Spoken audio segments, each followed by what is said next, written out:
Pour commencer cet iceberg, on va commencer par les eaux claires et on va commencer par les histoires Roblox sur Brookhaven sur YouTube. On va commencer par les histoires de Roblox sur Brookhaven sont souvent faites pour les enfants, mais certains youtubeurs ou youtubeuses profitent de ça pour faire des miniatures inappropriées ou faire du fétichisme pour d'autres personnes. Nous dirons aucune personne dans cette vidéo, mais le principe, c'est 4 personnes qui parlent au fond d'une image ou sur Brookhaven. Et maintenant, je vais vous expliquer les youtubeurs Minecraft qui migrent à Roblox.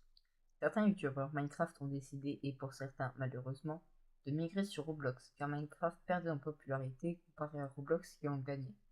Certains continuent malgré tout de faire des vidéos Minecraft en plus de Roblox comme Shadowbass.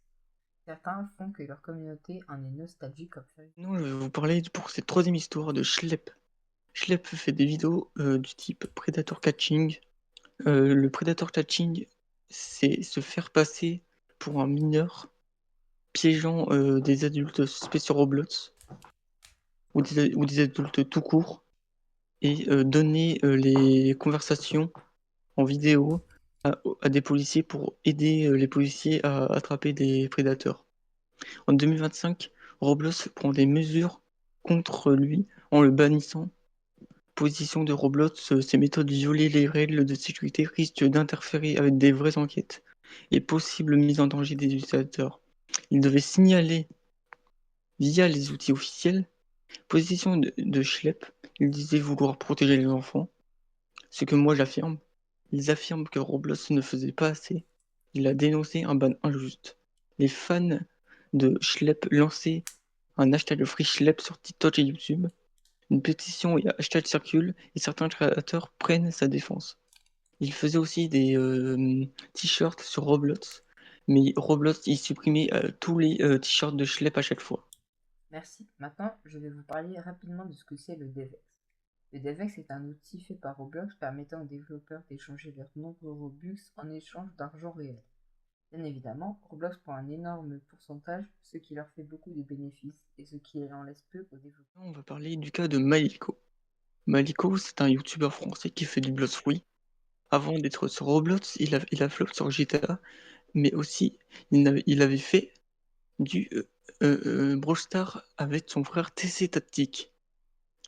C'est le frère de TC Tactique qui a eu des soucis sur Brawl Stars, mais il s'est bien sorti et il a eu 100 k d'abonnés.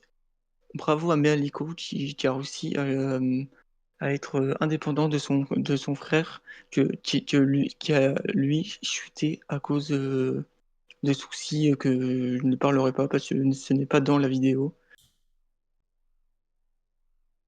Adobe Studio a été fondé par John Quentin en Floride en mai 2020. Actuellement, il y a plus ou moins une cinquantaine d'employés. Adobe Studio est une entreprise de développement de jeux pas comme les autres. Ils ont un mode de fonctionnement à part. D'abord, ils achètent un jeu populaire ou qui est en train de gagner en popularité. De deux, ils le maintiennent, l'améliorent et rajoutent plein de Game Pass afin d'en faire le plus de bénéfices malgré sa popularité du fait que les gens ne peuvent pas quitter ce jeu à cause de leur amour pour celui-ci. Nous entrons dans les eaux profondes de l'iceberg. Tout d'abord, les Dominus sont une vraie mafia virtuelle. Ils servent originalement, grâce à leur prix assez élevé, de servir d'une sorte d'investissement pour les développeurs et traders.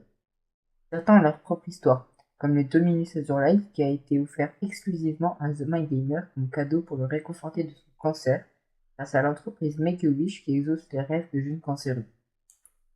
Aussi, le tout premier Dominus a été le Dominus Ampyrus à l'époque. Il coûtait seulement 13 337 Robux, mais seuls 26 exemplaires ont été vendus. Maintenant, c'est un vrai article de collection. Waouh, 1, 2, 3. Waouh, 1, 3, 5, 2, 4. Si ça ne vous dit rien, c'est normal, car c'est un ancien modérateur qui a fait une énorme erreur en divulguant un événement de Roblox. Les joueurs de Roblox se sont allés sur son compte par curiosité et ont découvert des skins inappropriés avec des noms de ses tenues interdits par le jeu. Du coup, il s'est fait retirer des badges de admin, mais il est ban. À toi, quelqu'un maintenant. Ah non, voici comment ça s'achève les eaux profondes.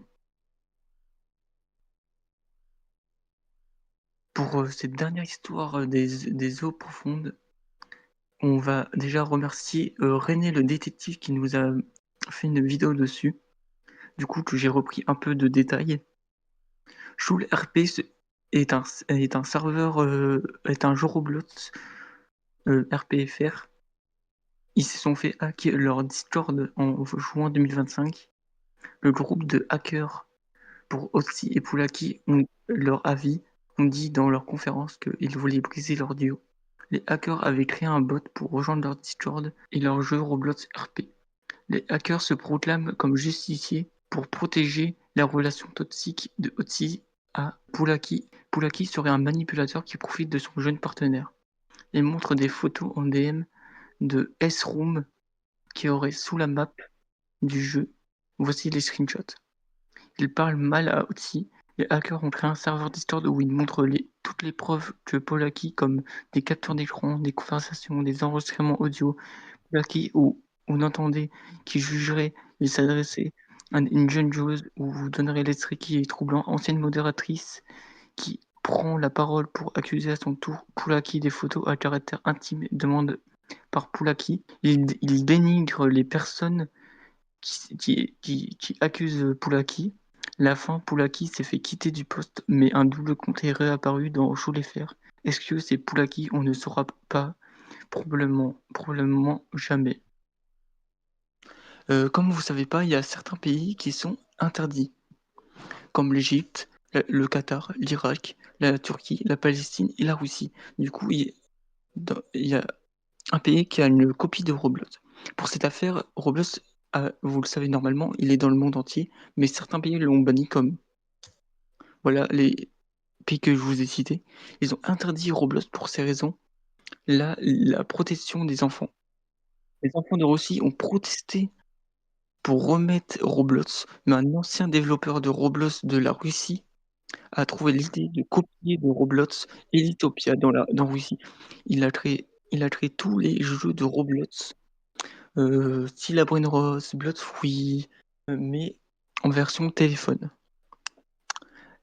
avec beaucoup de bugs et beaucoup de serveurs qui sont chauffés, et pratiquement les mêmes jeux. Maintenant, on va passer aux abysses.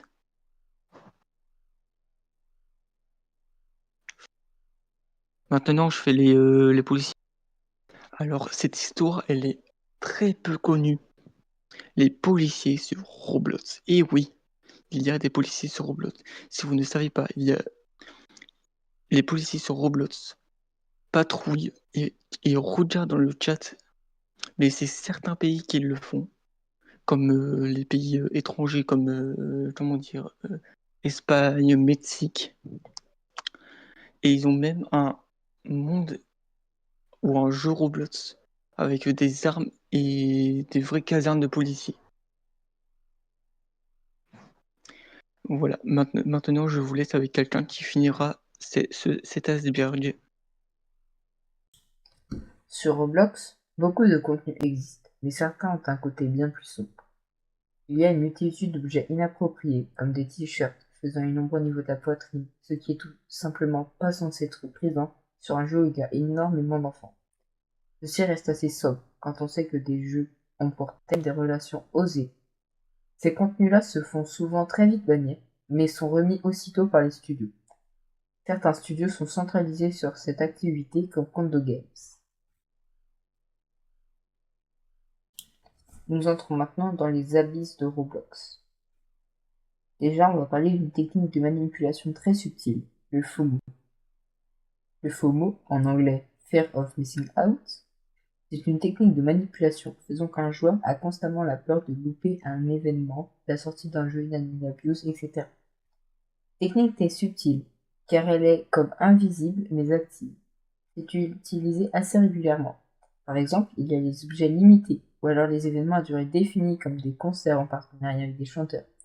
Il y a aussi des codes promotionnels temporaires qui peuvent donner certaines récompenses. Tous ces événements sont limités et temporaires, ce qui fait que les joueurs restent constamment connectés pour être sûrs de ne rien louper, ce qui est voulu. Bon, Pour conclure cette vidéo, nous allons parler de l'algorithme Roblox. L'algorithme Roblox est assez simple. Plus ça rapporte, plus le jeu sera mis en avant. Certains jeux non pay to win, c'est-à-dire que plus on paye, plus on est avantagé dans le jeu, sont très peu recommandés par Roblox. Roblox prend un pourcentage de ce que vous payez avec les Robux. Et c'est grâce à ça qu'ils se font du bénéfice. Donc, ils privilégient les jeux qui rapportent beaucoup d'argent à défaut de la qualité. Roblox propose aussi de payer de l'argent en échange de promotion de son propre jeu. Pour la conclusion de la fin de l'iceberg, c'est un iceberg qu'on a fait avec beaucoup d'histoires. Bon, il y a eu de l'histoire connue, il y a de l'histoire qui font pas peur. C'est des histoires Roblox, simples, efficaces. Il y a des histoires qu'on connaît et qu'on connaît pas trop. Si vous avez appris des choses, n'hésitez pas à liker, à vous abonner et à partager et à activer la cloche de notification sur les deux chaînes. Il y a du lourd qui arrive. C'était Arène avec quelqu'un. Bye à tous, les bribis.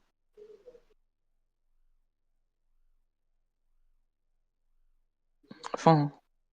Fin.